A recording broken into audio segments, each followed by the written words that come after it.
Un premier AVC m'a frappé le 11 septembre 2010 à Pointe-Noire. Et un mois plus tard, il y a eu l'effet tsunami, j'ai eu une deuxième attaque d'AVC. Et c'était grave. Ça m'est arrivé parce que je n'avais presque pas écouté un peu les signaux que mon corps m'envoyait. Et c'est là où je voulais vraiment insister sur la prévention. Nous devrons savoir écouter les messages que notre corps nous envoie. C'est un dispositif extraordinaire que l'organisme humain. J'étais dans une société nationale de la place où je m'occupais de la communication institutionnelle. Voilà que, non pas dans le cadre du travail, mais à titre privé, j'étais parti à Dubaï. C'est dans le Moyen-Orient et c'est un pays excessivement chaud. Moi, j'avais une activité à la SNPC, c'est la société pour laquelle je m'occupais de la communication institutionnelle. Et cette activité, c'était le semi-marathon international de Brazzaville. Donc c'est une activité qui se passe à 48 heures de la fête nationale du 15 août. Et j'ai eu un décès dans ma famille. Ma belle-mère est morte. Donc vous voyez, il y avait déjà le stress dû à l'environnement depuis Dubaï, le stress dû au boulot ici pendant le 15 août et le stress dû aux raisons familiales.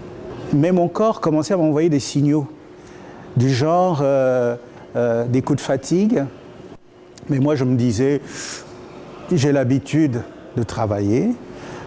J'ai commencé à travailler très tôt et en plus travaillant à la télé, vous connaissez le rythme. Le matin, vous êtes à la conférence de rédaction, vous faites des reportages et moi j'étais présentateur du journal télévisé et ça se présente le soir. Donc c'est un rythme de travail qui vous amène à être en permanence en activité, je veux dire même en activité neurologique. Donc le côté stress est en permanence, mais par ce métier, on arrive à maîtriser un peu le stress. Je voyais des scintillements, des petites étoiles qui me passaient devant les yeux. Et moi, je me disais, bon, avec un petit café, tout va aller. Et je prenais du café. Mais c'était sans savoir que j'empirais la situation. Parce que le café, c'est un excitant. Et je mangeais dans des restaurants, là où j'étais à l'étranger. Dans un restaurant, c'est pas vous qui mesurez le taux de sel qu'on met dans la nourriture. J'accompagnais ces repas-là parfois avec certaines boissons alcoolisées, mais tout ça formait un environnement qui n'était pas favorable pour mon organisme. Et une fois à Pointe-Noire, sorti de cet enterrement dont je vous parlais, en rentrant du cimetière, j'ai senti une décharge, mais comme vraiment du poivre au fond de mon œil droit. C'est comme si vraiment du piment était rentré dans mon œil. Et je l'ai senti de l'œil jusqu'au niveau de la nuque. Et du coup, j'ai commencé à perdre la sensibilité du côté gauche. J'avais mon téléphone portable à la main, mais je ne le sentais plus. Et je ne sentais plus l'adhérence de mon pied gauche sur le sol. Mais comme j'étais avec mon frère aîné, je lui ai dit, écoute, je pense que je ne me sens pas bien. Je viens d'être frappé par un AVC. Lui, il est du corps médical. Donc c'était un dentiste. Et il m'a dit, hey, on ne joue pas avec cette maladie. Mais moi, je l'ai dit, non pas parce que c'était des parents en l'air, mais un ami m'avait envoyé un mail sur les symptômes d'un AVC. Comment un AVC commence. Et parmi ces symptômes-là, il y avait ce que je commençais à ressentir là. J'ai dit à mon frère aîné, il serait bon que nous sortions de cet environnement. Quand on a rejoint le véhicule, alors là, c'était devenu compliqué parce que je ne pouvais plus respirer. J'ai senti comme si ma cage thoracique était bloquée. J'avais beau faire des efforts d'ordre mental, mais rien ne s'y passait. L'air ne pouvait plus rentrer dans mes poumons. Et je sentais que je manquais d'air. Le côté gauche se paralysait, mais ma conscience était nette, elle était claire. Je voyais bien qu'une situation difficile m'était arrivée, mais que jusque-là, je n'arrivais plus à avoir le contrôle de mon organisme. Et quand on arrive à l'hôpital de Luangili, on est en fin d'après-midi. Et il m'a passé sous scanner, effectivement, on s'est rendu compte que j'avais un caillot qui bloquait le passage du sang. Mais pendant ce temps, je ne respirais plus, sinon difficilement.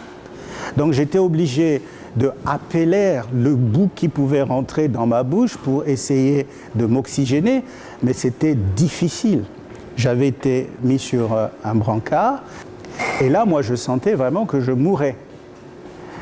Cette sensation de mourir, laissez-moi vous dire qu'elle n'est pas agréable du tout.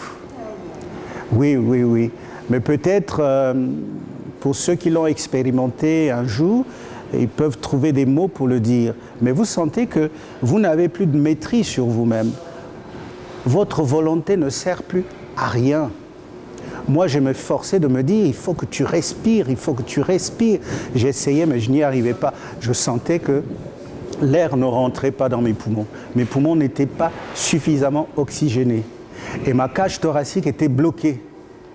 Et ce qui est curieux, c'est ma main gauche et mon pied gauche.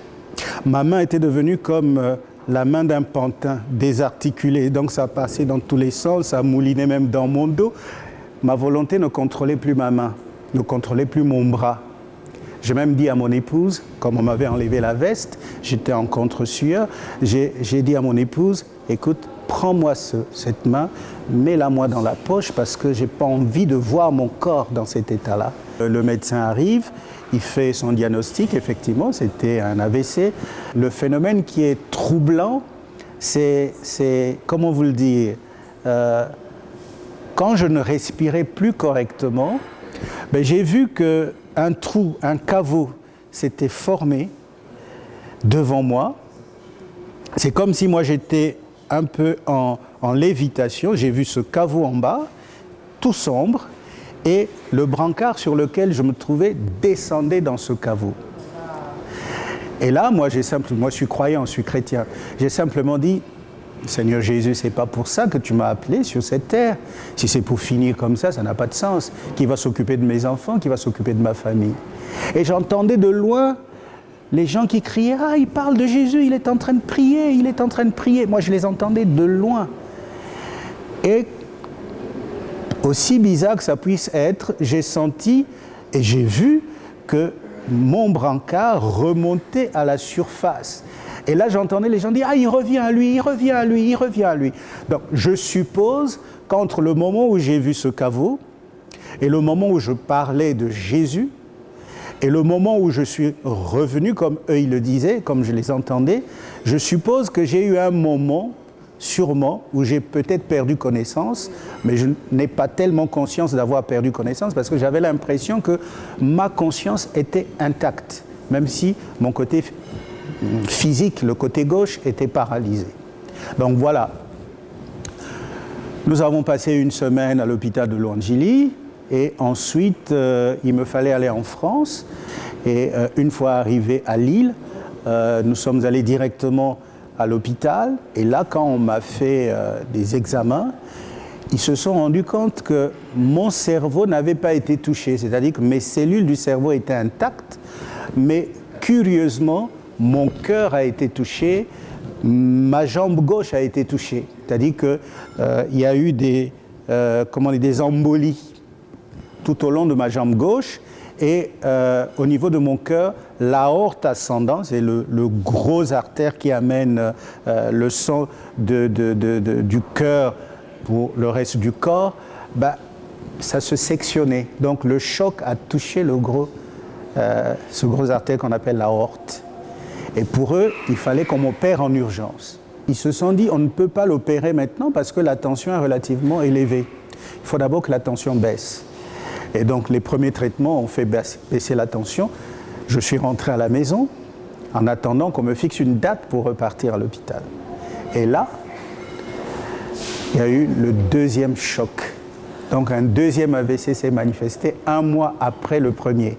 Je vous rappelle que le premier m'a frappé le 11 septembre 2010 et le deuxième me frappera le 10 octobre 2010.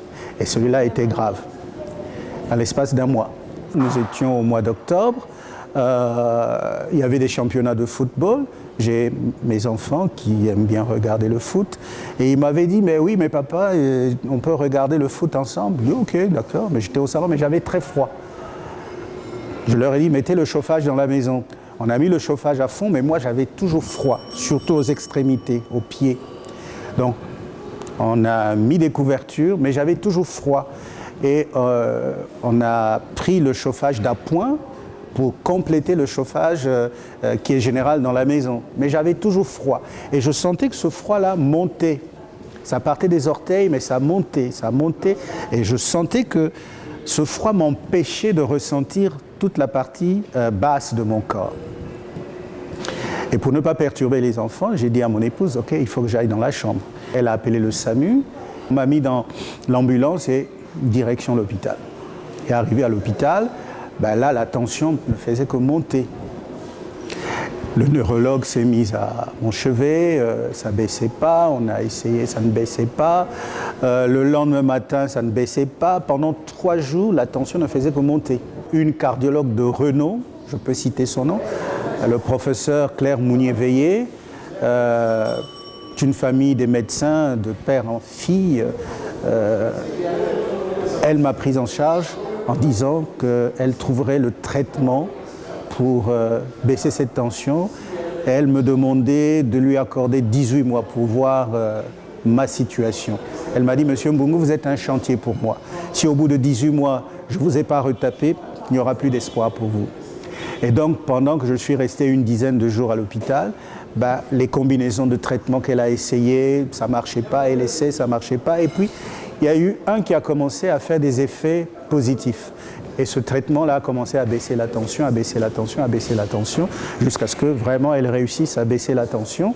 Et on m'accordera en ce moment-là le temps qu'il fallait pour attendre que la tension baisse complètement avant d'entreprendre une opération du cœur. Et l'opération du cœur a été faite. Il fallait 5 heures de temps sur le billard. Et une fois que je suis sorti de cette opération du cœur, il fallait maintenant la rééducation. Parce que le côté gauche était paralysé, donc il fallait aller en rééducation dans des cliniques spécialisées. Et ça m'a pris 11 mois pour me retaper.